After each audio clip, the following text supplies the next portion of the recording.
Hello and welcome to today's webinar, Release and Stability Testing Requirements for Parenteral Drug Products. I'm Kristen Brooks, Managing Editor at Contract Pharma. Our webcast today is sponsored by Nelson Labs, a global provider of microbiological and analytical lab testing services for medtech and pharmaceutical companies. You can visit them online at nelsonlabs.com. Our speaker today is Sherry Hector, Senior Lab Operations Manager at Nelson Labs Fairfield. Sherry oversees all analytical testing, routine and validation, particulate testing, stability testing, molecular biology, and microbial product development, and fills the role as the main subject matter expert for analytical testing, supporting the technical service teams. This presentation will provide a brief overview of parenteral drug products release testing, as well as ICH guidelines for stability testing. We will be accepting questions throughout the talk. You can send those in using the box at the bottom of your screen. Questions will be answered after the presentation in a brief Q&A. If you're experiencing any technical difficulties, you can type those into the box as well, and someone on the back end will help you out. At this point, I'll turn it over to Sherry. Hello, everyone, and thank you for the presentation. Thank you for joining. Today, we're going to talk about the release and stability testing requirement for parenteral drug products. And before we start, I would like to tell you a little bit about myself and my journey. I was born and raised in Israel.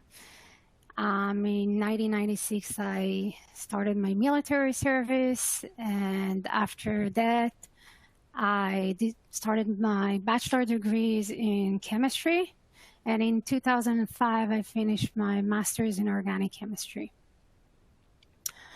I started working at Gibraltar Labs at 2006 as the chemistry group leader. And in 2008, I moved to QA.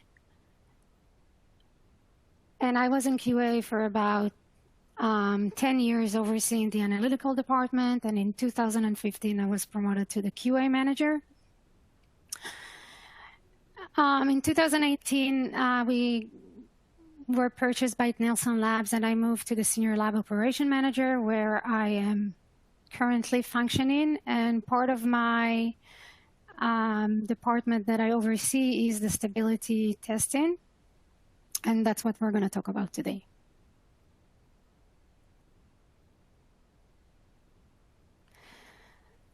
So today we're going to talk about parenteral drug product and common delivery system. We're going to talk about why release and stability tests are needed. We're going to talk about common release tests for parenteral drug product. Stability testing, this is going to include the importance, the scope, the types of stability, and ICH guideline. We're going to talk about stress testing, photo stability, and what kind of stability test we perform at Nelson Labs.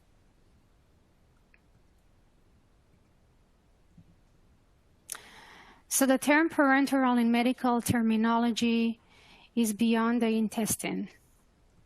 And parenteral drug product are sterile drug solution, emulsion, or suspension. And they're unique from any other dosage forms because they have to be sterile. There's different routes of administration of parenteral drugs. It's mostly injection, but it could be injection in the veins or intramuscular, under the skin. There are three main delivery systems for parenteral drug products. The first one is injectables, and it includes solutions, suspensions, and different liquid forms.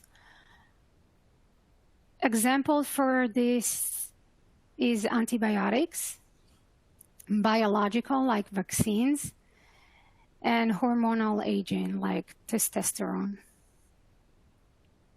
The second delivery system is infusion device. It could be osmotic, vapor pressure pump, or battery-powered pump.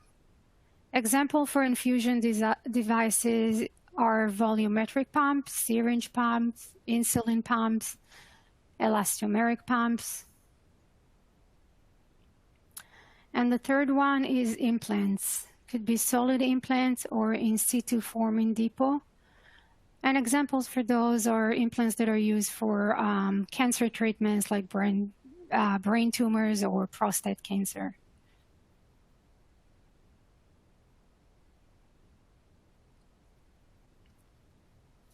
So we want to talk about why do we have to do batch release testing and why is it important? Batch release testing reflects a snapshot of the quality attribute required for the product release. And I want to share two examples of product recalls and contamination where the batch release testing was inadequate or the product quality was compromised. The first one is from March 2011. Alabama Official Health investigated 9 deaths that links to contaminated nutritional supplement that was produced by an Alabama compounding pharma. And this investigation caused a recall and shutdown for all the intravenous product that was released by that company.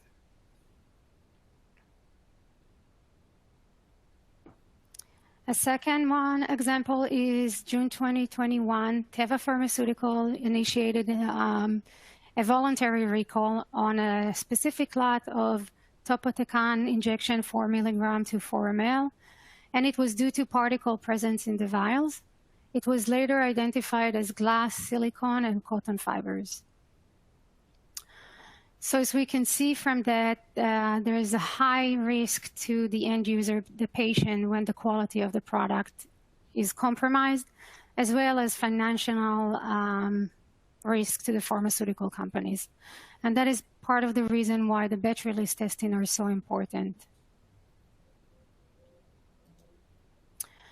When we talk about batch release testing, there's universal tests that are required for all products.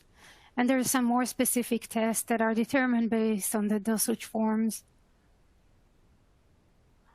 The universal tests are identification tests, where we establish the identity of the product or the drug present. Assay. For assay, a stability indicating test method and specific method is required to determine the content. Impurities, foreign and particulate matter. We saw earlier an example of particulate present in injection that can cause high risk to the patient. Sterility, as we said, parenteral drugs needs to be sterile, so sterility test is obviously one of the most important tests that are done. Bacterial endotoxin test is this is an in vitro test that usually carried out to identify whether there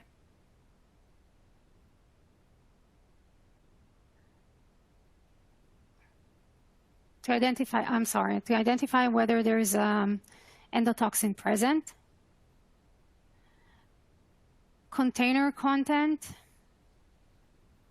We do container content to determine the volume of the containers. Packaging systems. The packaging system should not interact physically or chemically with the active ingredient. And container closure integrity. And those are done to make sure that the packaging is sealed and there is no contamination or loss on content.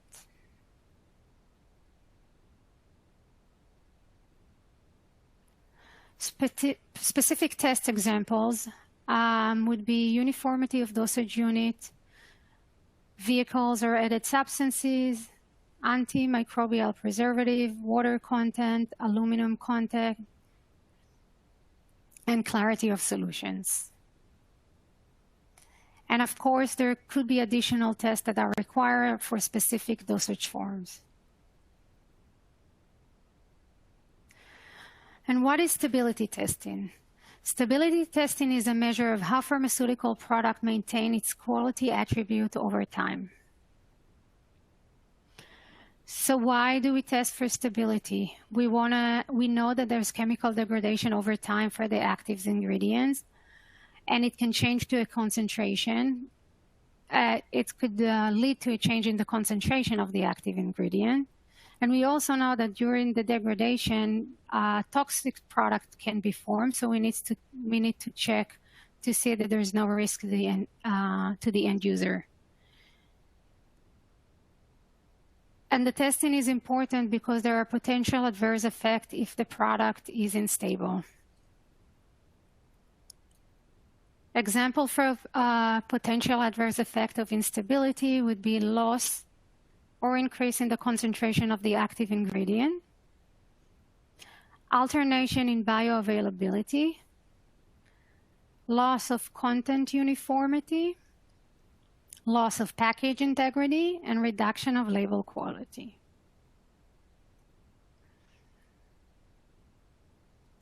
The scope of the stability testing is to provide evidence of how the quality of the drug is, to establish shelf life, to determine recommended storage conditions, and to determine container closure system suitability.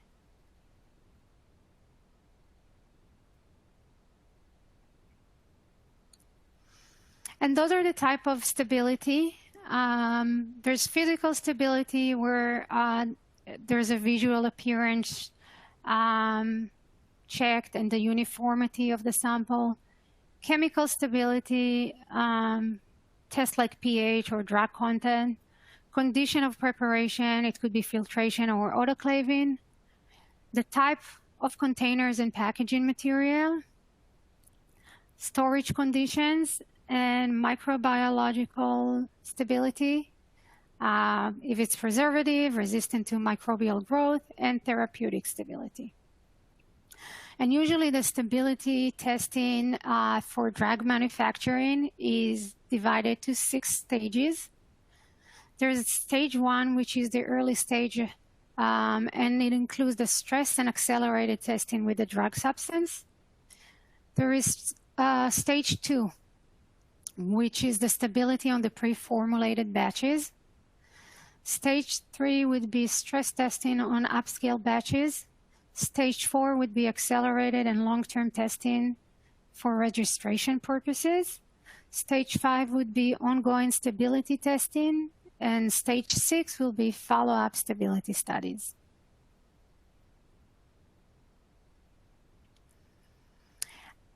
ICH guidelines, ICH stands for the International Council of Harmonization.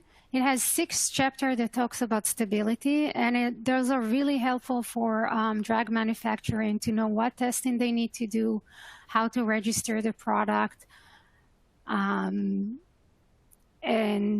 how to evaluate the stability data. We're going to mainly talk about the 2 first chapters, stability testing for new drug substance and product, and stability testing, the photostability testing.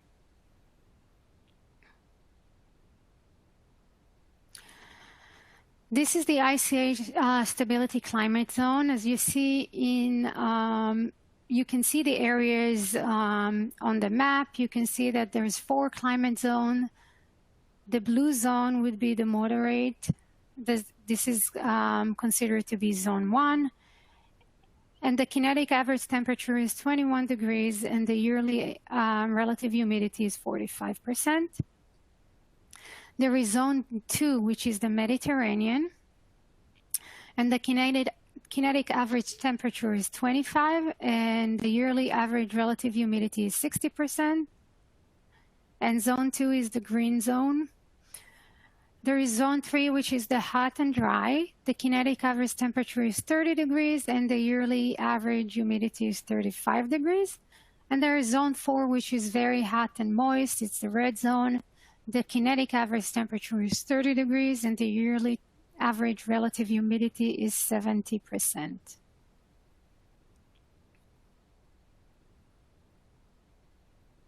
So ICH Q1A talks about stability testing of new drug substance and drug products. So section 2.1 talks about the drug substance, and those are the chapters or sub-sections in the chapter. And section 2.2 talks about the drug product, and those are the subsections. If you can see, there's the subsections are really similar between the drug substance and drug product, with the exception that drug substance talks about stress testing versus photostability testing in the drug product. And in the drug product section, there's additional subsection on statement and labeling.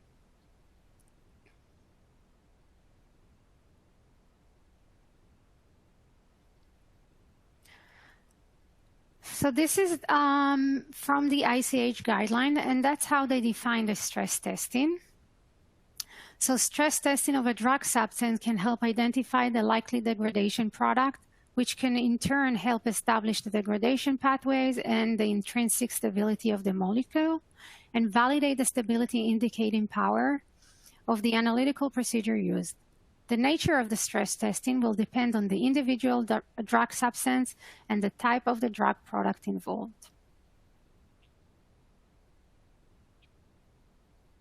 So when we perform stress testing, the idea is to take the drug substance and to expose it to extreme conditions and see what are the conditions that it's going to degrade.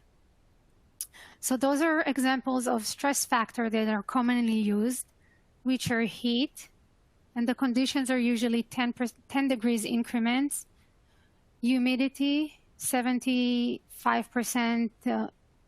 humidity or greater, because remember, we want to do extreme conditions. Acid, example could be 0.1 normal hydrochloric acid. Base, a common example is 0.1 normal sodium hydroxide. Oxidative usually used hydrogen peroxide, starting with 3%. And photolytic, it could be xenon metal halide lamp or near UV white fluorescent lamp.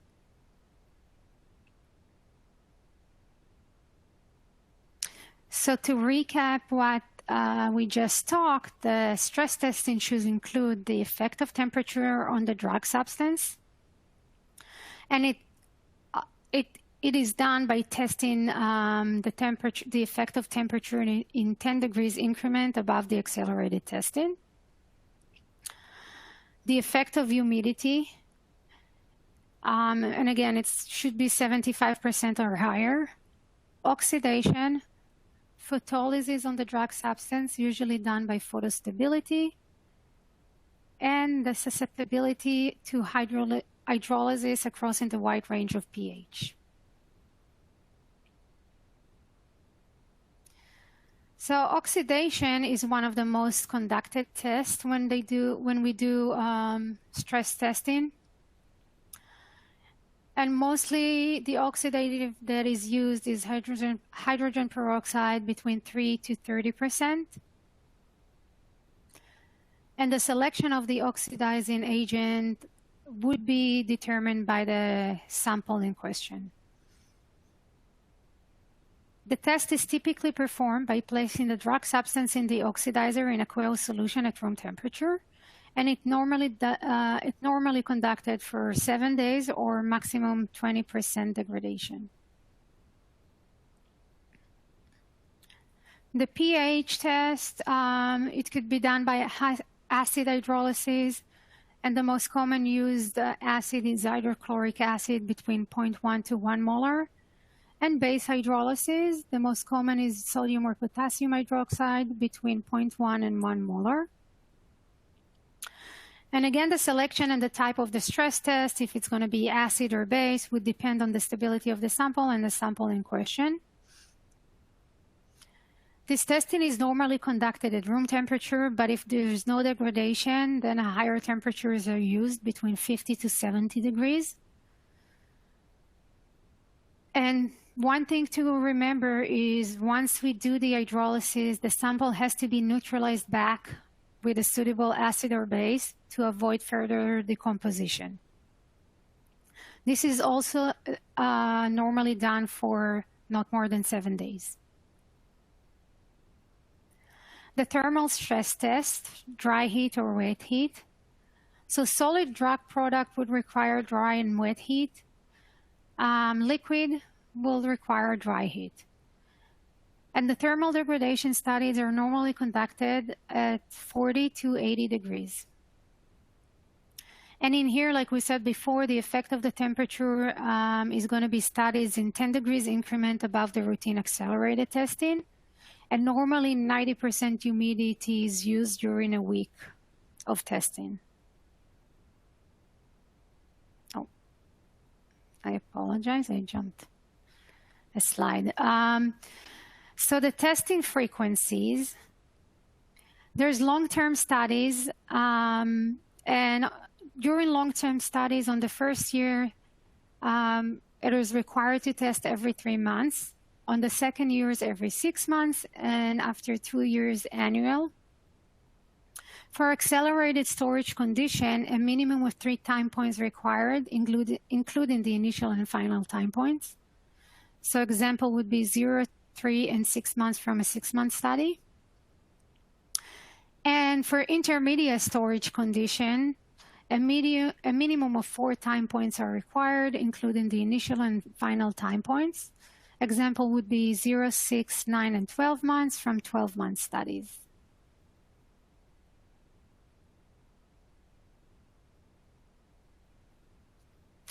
And those are the storage conditions for the different studies.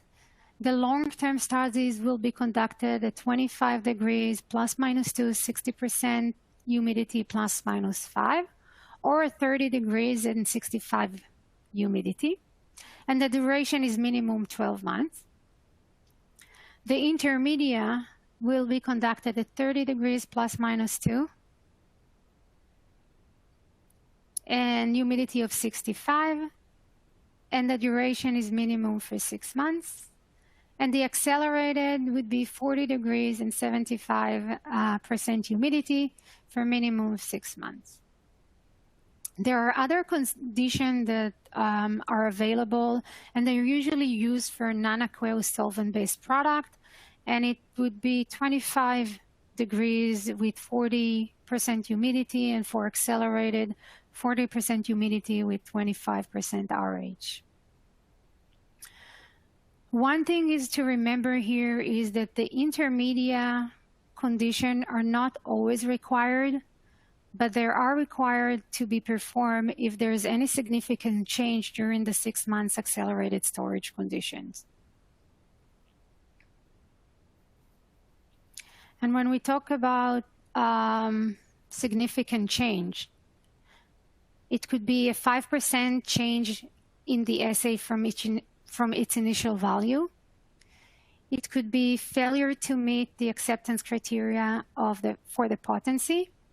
It could be failure to meet the acceptance criterion for the pH, failure to meet the acceptance criteria for appearance and physical attribute, and those are usually could be color phase separation, caking, hardness, and anything that is unusual with the physical attribute of the product. Any degradation product exceeding its acceptance criterion, and failure to meet the acceptance criteria for dissolution if dissolution test is conducted. There are other drug substances that are intended to store in the refrigerator, and those are the conditions for the stability studies for those. The long term would be 5 degrees plus minus 3, and the minimum duration of 12 months. And the accelerated would be 25 degrees, 60% humidity at the minimum of 6 months. And for drug substance products that are intended to be stored in the freezer, the long-term study would be minus 20 plus minus 5 for a minimum of 12 months.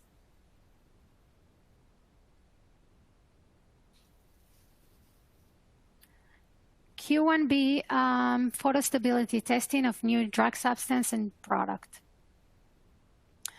So normally the photostability testing would be carried out on a single batch of material. And there is a systematic approach that is required when we perform the photostability testing. So the study will initially test the drug substance, and then the test will be on the exposed drug product outside the immediate pack, and then on the drug product in the immediate pack if it's necessary, and move into the drug product in the marketing pack if it's necessary. For drug substances, photostability testing should consist two parts: the forced degradation testing and the confirmatory testing. The forced degradation testing, the purpose is to evaluate the overall photosensitivity of the material for method development purposes or degradation pathway elucidations. It's designed to provide suitable information to develop and validate test method for the confirmatory studies.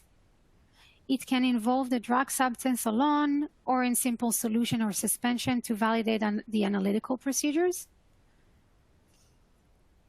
A variety of exposure conditions may be used, but it depends on the photosensitivity of the drug substance and the intensity of the light source used. And the sample should be chemically inert and in transparent containers. The confirmatory test should be undertaken to provide information necessary for handling, packaging, or labeling. And they should identify precautionary measures needed in manufacturing or in formulation of the drug product, and if light-resistant packaging is needed.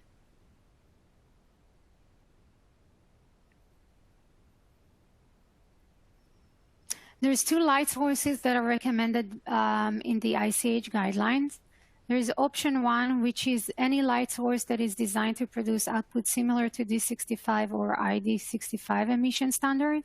And those are an artificial daylight fluorescence lamp, xenon lamp, or metal halide lamp.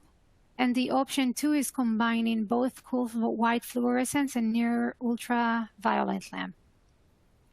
Most of the photostability chambers contain the light source from option 2.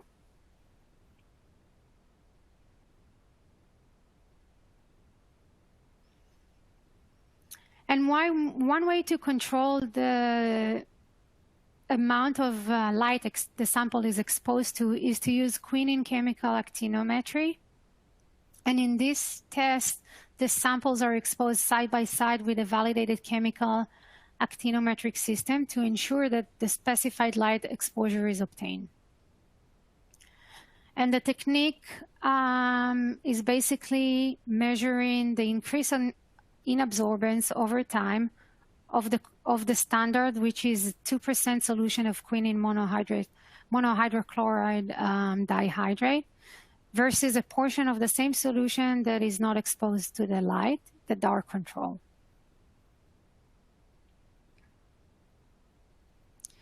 And this is the flow of the testing. We'll start with the preparation of the standard, which is the quinine monohydrochloride, and the dark control. We'll expose the samples, the standard and the dark control, to the light. So we'll place it in the photostability chamber for 24-hour cycles. Every 24 hours, the standard and the dark control are removed from the chamber and tested by UV at 400 nanometers. And the delta in absorbance is calculated between the dark control and the standard. And we're looking to see not less than 0.5 significant change. So the cycle will continue until we reach 0.5 change in absorbance or higher. A 0.5 change in absorbance at 400 nanometer ensures that the samples were exposed to the light, providing an overall illumination of not less than 1.2 million lux hours and an integrated near ultraviolet energy of not less than 200 watt hours per square meter. And that would be the end of the photostability exposure. And samples can be then removed from the chamber. And the first thing, they're examined for any physical changes. And then, of course, the assay and degradants are done by a validated method.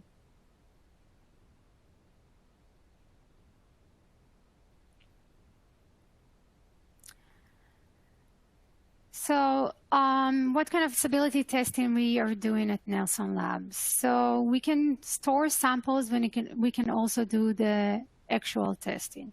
For storage condition, we have the ICH Q1 conditions. So we have the freezer condition, the refrigerated condition, long-term studies, intermediate studies, accelerated studies, as well as photostability with ICH option 2.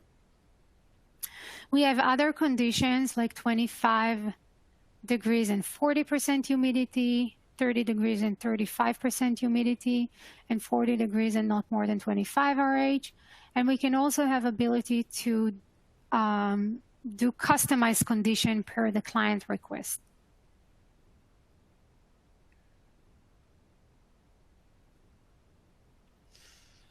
And this is examples of testing that are conducted normally for stability. Of course, it changes based on the samples that we're testing. And there's additional tests that can be performed as required, but this is just examples of the variety of tests that are required when you do stability testing based on the dosage forms of the samples.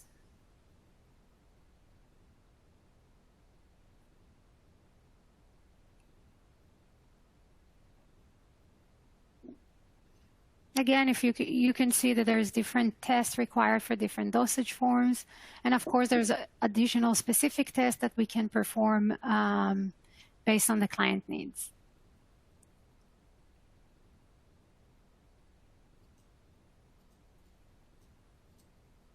So this slide actually concludes the presentation for today. I hope you enjoyed it, and I will open it to questions.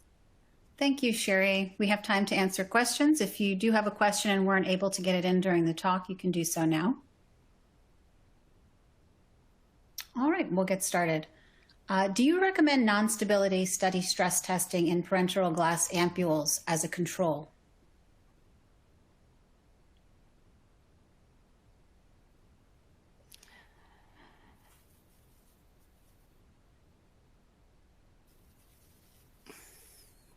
Can you repeat the question? Was it non? Sure.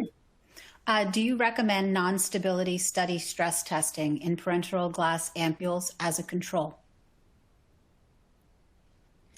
I think for glass ampule, we should definitely do the packaging testing, including extractable and leachable, as a non-stability testing. Yes. Okay. And is particle testing typically performed for stability studies? It's performed for parenteral drug products, specifically for liquids and injectables or suspensions. Okay, we have another question. For GLP non-clinical studies, how robust must the stability indicating work be? So in other words, can it be limited for non-clinical studies?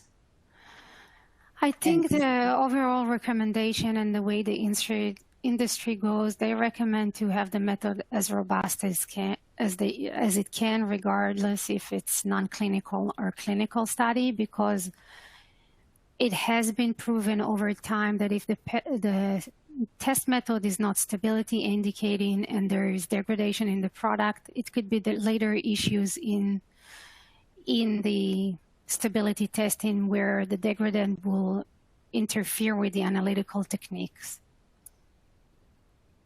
So I would recommend initially to develop a robust stability indicating method, to validate it, to make sure that no degradants are interfering with the active ingredient testing, so there's no surprises later. Okay, and how do you perform CCIT during stability testing? There's multiple techniques to perform CCAT. One of them is dye ingress, where you expose the vials and the injection to pressure and see if there's any ingress of the dye to the vials. There is microbial ingress or bubble packaging, where you can see if there's any microbial contamination when you expose, when you apply pressure to the packaging or the vials. Okay, and we have another question. Are vials stored in inverted orientation during stability testing? And then the second part of the question is, if a lyophilized parenteral product, if stored inverted, so you try to knock the cake down to be in contact with the stopper, and then what if you can't knock the cake down? So to be honest, I'm not familiar with inverted vial storage. It's usually horizontal or vertical. So I'm not sure how would you perform that without having the liquid touches the cap. But I think if you perform extractable and leachable to prove that nothing is extracted from or leached from the cap or from the packaging to the material, then it wouldn't be a risk. Okay, and do you use the Arrhenius equation to get your accelerated TPTS? We only use it because the ICH guideline has the required accelerated, and it has the calculation already based on the Arrhenius equation to know what would be 6-month study comparing to, long-term stability. We only use it in the event that we have temperature excursion, for instance, and then we need to calculate and see if we need to extend the study, or if we or how the excursion affect the duration of the study. But it can be used if in cases that you want to decrease the time and do higher accelerated condition, and you can see what it would be equivalent in long-term studies. Okay, and for a liquid parenteral drug product, how important is humidity, since the product is already totally dissolved? Any experience with this and questions from the FDA? For liquid, usually the humidity is, of course, not that important, but usually for liquid, for aqueous solution, what is required is to do weight loss studies. And in this weight loss, you can see the effect of loss of moisture on the product. Okay, so what are weight loss studies, and when is it required to perform those? So it's required for, as I said, aqueous solution, and it's done by taking the initial weight of the product in the packaging, and then for every time point that is in the chamber, the same samples usually is minimum 10 samples, but it could be up to 30 samples. And every time point, the same samples are pulled, weighed again, and put back in the chamber for the remaining of the study, and the weight loss percentage is calculated. So it should be not more than 5% of the total duration of the studies, meaning the solution should not lose more than 5% of its weight, because then it means that it evaporates and the concentration of the active ingredient changes. Okay, and do you also check presence of vacuum inside the lyophilized product vials during stability? No, we don't do that. Okay. Particulate matter in injections always required for, are particulate matter in injections always required for a parenteral product? Are you aware of any exceptions? I think it was asked before, no? It's usually for liquid, yeah. For injectable, it's required.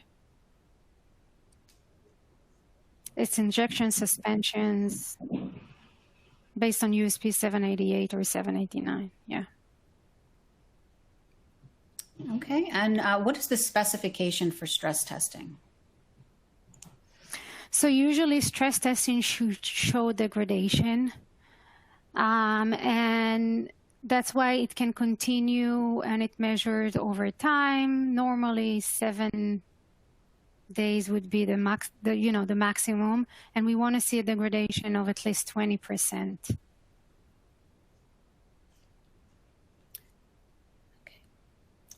All right, we have time for one more question before wrapping up. What is the recommended analytical technique to identify degradants? So there's multiple ways to do it. The best technique would be using HPLC-MS or GC-MS to actually identify the unknown degradants.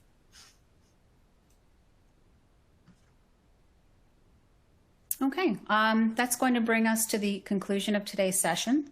If we didn't get to your question, Shiri has your contact details and can follow up with you directly.